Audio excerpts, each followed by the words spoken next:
Assalamualaikum warahmatullahi wabarakatuh.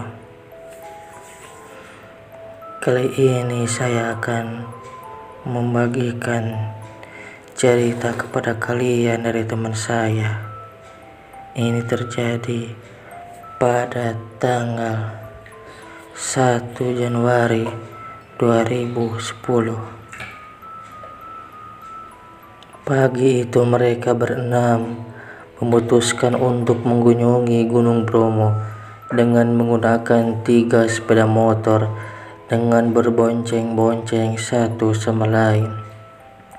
3 orang laki-laki, yaitu Mail, Fandi, dan Edo, dan 3 orang perempuan, yaitu Maya, Elke, dan Krisa. Maya dan Mail memang berteman sudah lama sejak di bangku SMP. Elke dan Fandi mereka temui di acara lintas kampus dan sudah saling mengenal dengan baik. Krisa adalah teman Maya di unit kegiatan mahasiswa musik, sedangkan Edo adalah teman dari Fandi. Karena mereka dari berbagai daerah dan kampus yang berbeda, maka mereka memutuskan untuk berkumpul di Masjid Sabilillah Belimbing, Malang. Setelah kita berkumpul di sana, kita bersama-sama pergi ke Bromo melewati daerah Poncokusumo. Awalnya Mail berboncengan dengan Fandi, Edo dengan Krisa, dan Maya dengan Elke. Namun karena jalanan cukup sulit dan berlumur karena sisa hujan kemarin, maka anak perempuan memutuskan untuk dibonceng anak laki-laki. Kami berencana menginap 1 malam di sana karena ingin menikmati sunset juga sunrise di daerah pegunungan. Indah sekali perjalanan kita ke sana, meskipun jalanan agak sulit dan berlumpur. Tidak ada masalah yang berarti di awal perjalanan.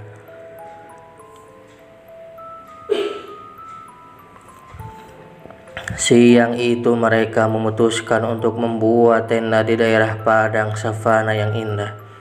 Setelah tenda berdiri, mereka melanjutkan perjalanan untuk menikmati keindahan kawah Gunung Bromo hingga matahari terbenam. Setelah puas menikmati pemandangan dan berfoto-foto di sana, maka mereka memutuskan untuk kembali ke tenda untuk beristirahat. Malam itu mereka memutuskan untuk bernyanyi bersama di depan tenda sembari menikmati dinginnya malam di daerah pegunungan. Fandi sangat pandai dalam bermain gitar. Mereka semua terlihat menikmatinya. Mereka membawa makanan sangat banyak sekali, membawa kopi, roti, membawa cemilan-cemilan, dan lain-lain. Alunan lagu dari gitar Fandi mengiringi nyanyian kami hingga puas. Ketika seru menyanyi, Krisa berbisik kepada Maya sambil berkata, "Mai, diem Mai, kenapa? Shh, jangan ikut nyanyi. Apaan sih kamu? Shh." Maya terdiam sambil sedikit kaget.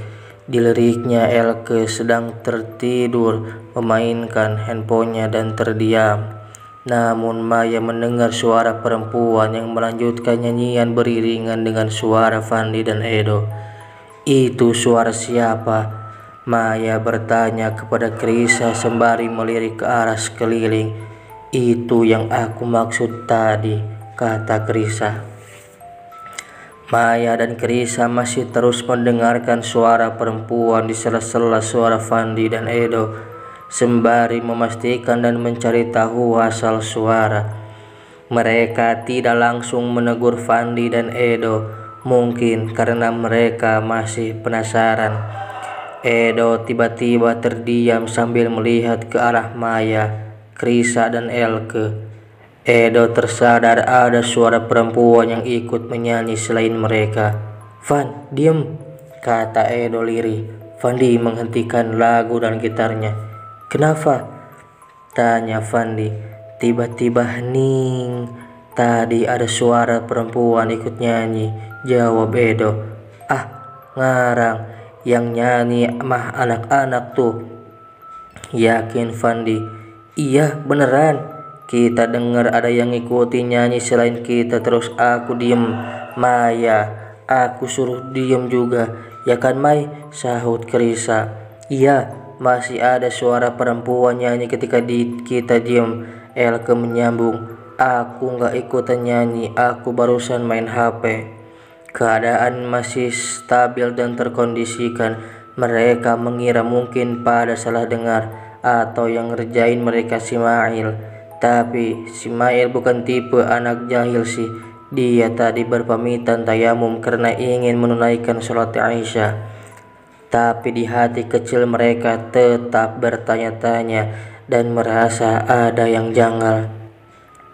Fandi melanjutkan bermain gitar lagi dan menyanyi diikuti Edo, Maya, Elke, serta Krisa. Mereka kompak sekali menyanyikan lagu pop hits Indonesia. Kali ini suara perempuan lain yang ikutan menyanyi semakin keras. Mereka agak melirihkan suara mereka. Mereka benar-benar yakin kalau memang ada yang nyanyi selain mereka.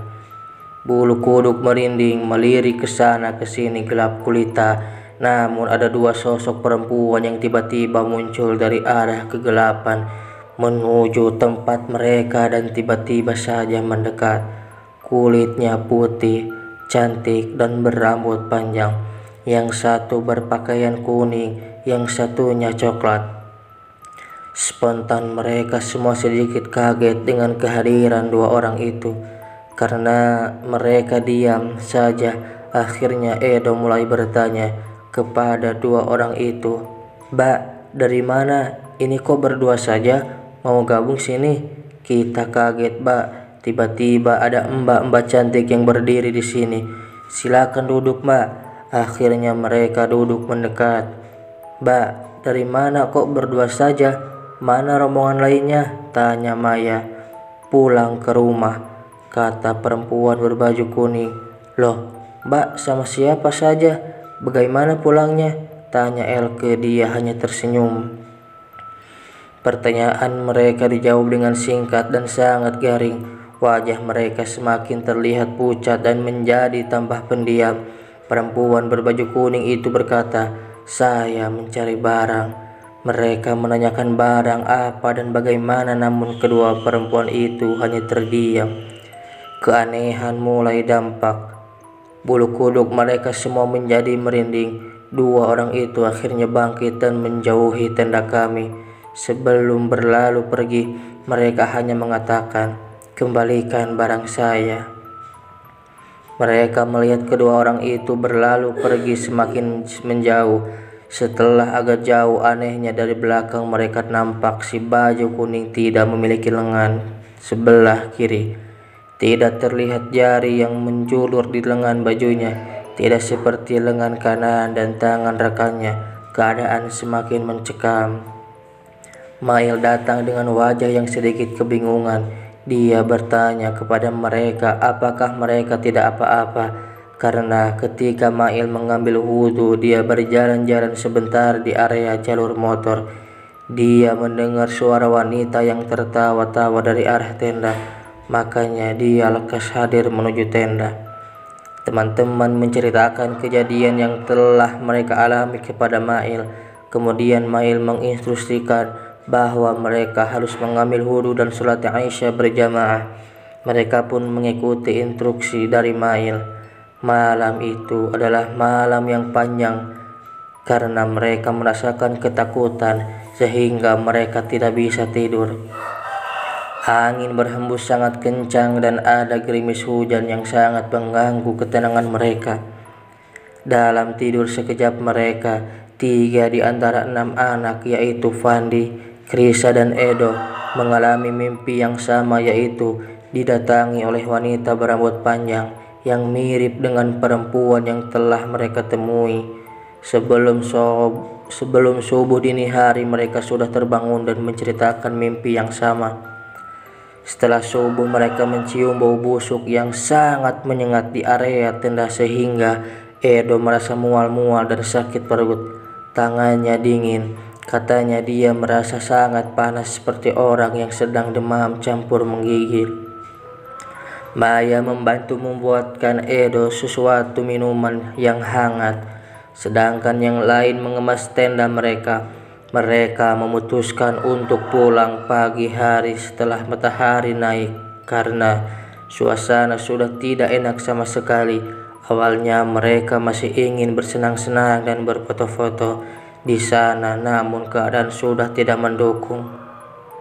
Setelah matahari naik, Edo masih lemes namun bisa bangkit. Setelah kondisi Edo membaik, mereka memutuskan untuk pulang. Maya memberanikan diri pulang dengan membonceng Elke, Fandi dengan Krisa, dan Mail membonceng Edo yang sedang sakit. Dalam perjalanan pulang ternyata sepeda motor Maya mati sehingga mereka diharuskan untuk berhenti sekalian beristirahat. Setelah dicoba starter beberapa kali tidak bisa, sehingga mereka sedikit menyerah sambil menunggu orang lewati jalur pulang. Edo sambil lemas berkata, "Ini mungkin salahku." "Maksudmu?" sahut Maya. "Aku mengambil kotak kecil ini ketika dalam perjalanan berangkat. Ketika aku kencing di sekitar area pos laporan keberangkatan yang kita berhenti sejenak kemarin. Di sana aku menemukan ini." Edo menyodorkan kotak kepada Maya. "Astagfirullah," kaget Maya sambil melemparkan kotak tersebut. Mendekat teman-teman semua melihat isi kotak yang terbuka. Mereka semua kaget dan ketakutan. Mereka melihat sebuah tangan yang di jari manisnya bercicinkan emas dan bermata seperti berlian. Edo yang melihat kejadian itu merasakan heran. Yang dia temui dalam kotak itu ketika awal dia bawa adalah ranting pohon dengan cincin indah dalam kotak sehingga dia membawanya.